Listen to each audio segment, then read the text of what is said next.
Hello everyone, welcome to another Rick's Picks. Today I'm going to be doing my review of the Dungeons & Dragons figure Warduke by NECA. So what I'm going to do is I'm going to take a look at him in packaging. Now I'm going to take a look at the figure and his accessories.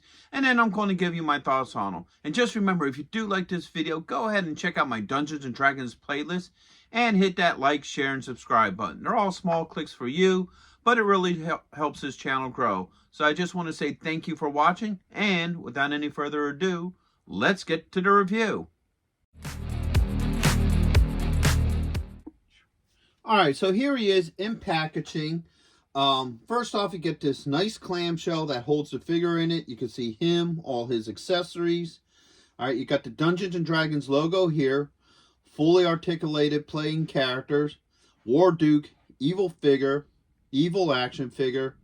50 years. Now check this out. This is kind of cool. All right. So let's bring them in closer.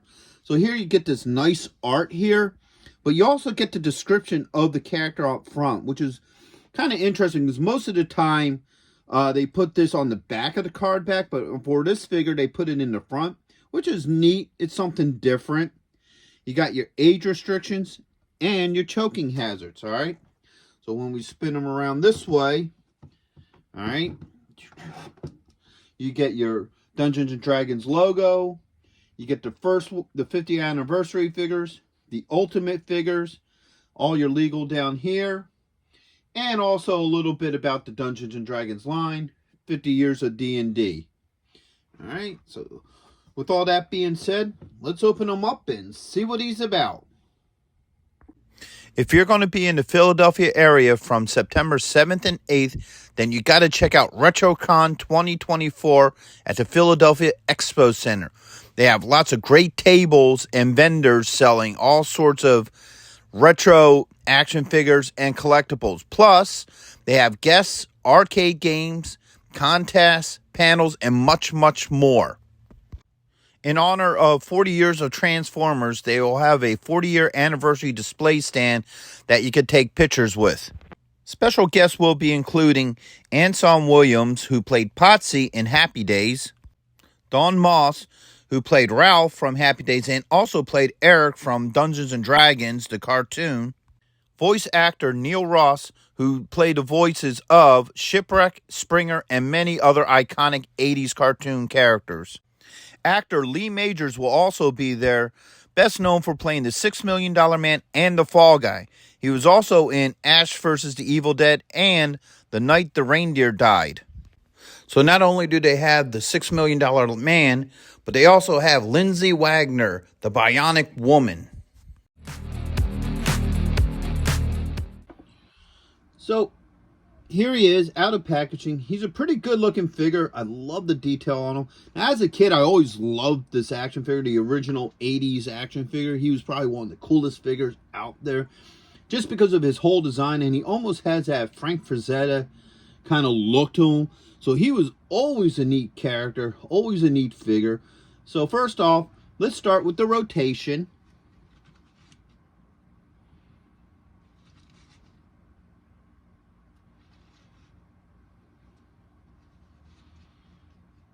So now that we got a good look at him all the way around, let's get in deeper with this guy. Let's look at him really close. So there's a lot of really good detail to this figure.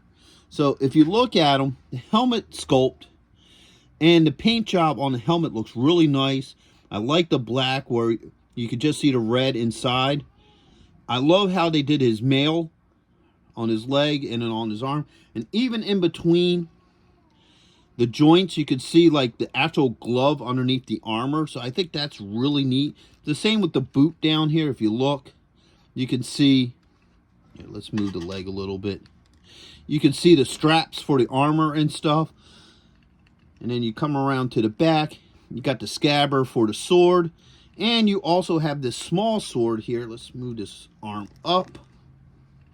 Got the small sword here hanging on by a real chain. I always love when companies do little details like using real chain for stuff and all. I think that's a really nice touch to detail. But now that we're talking detail, let's talk about the flaws with him.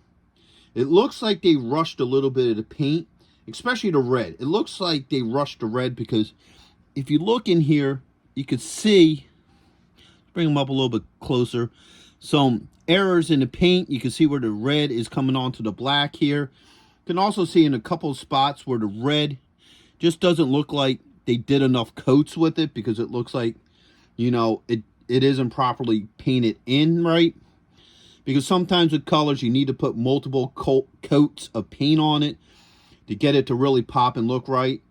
If you don't, then you get something like this where you can see the black bleeding through. And it's all the way around on this piece. You can see it a little bit more here and so forth. That only seems to be the real spot for it. You can see a little bit of it here where this hook comes into his belt. You can see that this probably should have been more black, but the yellow is painted on top of it. So those are the only real paint flaws I find with this character. You know, other than that, he looks really well and very well detailed. So let's start looking at his points of articulation. So the head does move. All right, you got a shoulder joint with a swivel. You got an elbow joint. And you have a wrist joint. Now this side's a little bit different. You do have your shoulder joint, your bicep, your elbow, and you do have the wrist. So even though you have more armor on this side, you still got those movements. You should have the torso joint. He does. It's really tight. He doesn't want to move down there, but it can be moved. All right. He does have a thigh joint, a knee joint, and he does have an ankle joint. All right, it doesn't move very much, but it is there. And he also has the boot swivel. All right. So, now one of the things I do also have a slight issue with the sculpt is that his arms can't go all the way down. That's about as far down as his arms can move. And that's probably just the way how his body was designed. So for the most part, I think he's a pretty decent looking figure. I like him so far. So now let's start looking at his accessories. So first off, comes this sword. All right. That has some magic that attaches to it. So we'll see how all that works in a minute. He has a small sword. Looks similar to the larger one. And then he has this sword here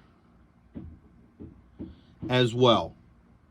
So let's start seeing how well some of this stuff works with him. First off, let's try the bigger sword. The fingers do move pretty easily, so I should be able to get this sword in his hand pretty easy. All right, there it goes. Sword went into his hand well. I don't have any issues with that. All right, so let's try the magic on it. Looks like it's just a piece that just slides onto it. There you go.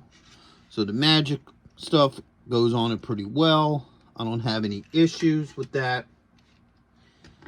So let's see how well this fits in its scabbard. Pull this out of his hand. Take that off. Spin him around. So the sword locks in really well. I don't have any issues with that. All right, let's try one of his swords in this hand here. Let's try this one in this hand. All right, so that sword fit into that hand very well. I don't have any issues with that. Let's try this one in this hand.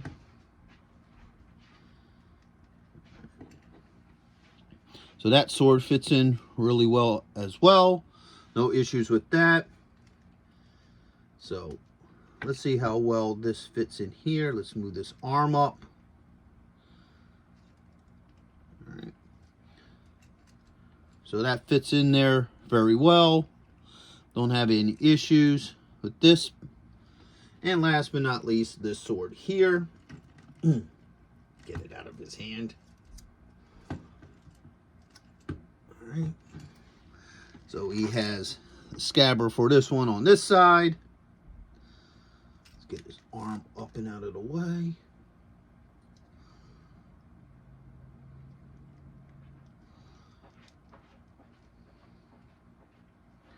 Oh, you know what? I apologize. I got the swords mixed up. It looks like this one. No.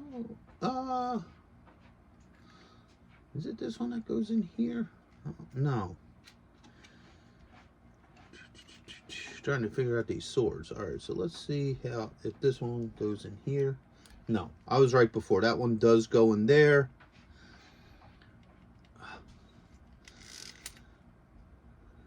So that's the way the blade goes.